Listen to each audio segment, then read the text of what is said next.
Anak Negeri Sembilan ni memilih untuk merakam sejarah, bukan sekadar menontonnya.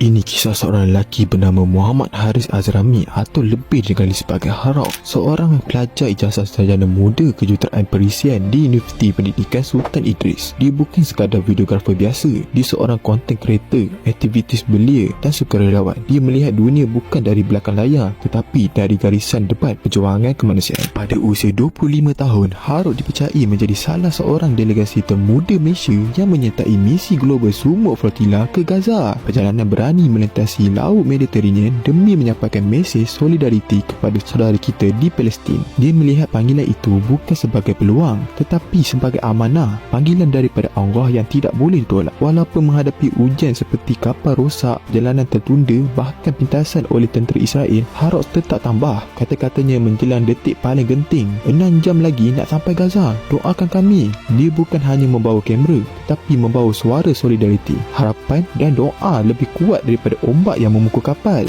Dari kisah Harok, kita belajar bahawa keberanian bukan diukur pada umur, tetapi pada sejauh mana kita berani melangkah demi kebenaran yang tidak didengari. Ada di sini peminat Harok, komen di bawah.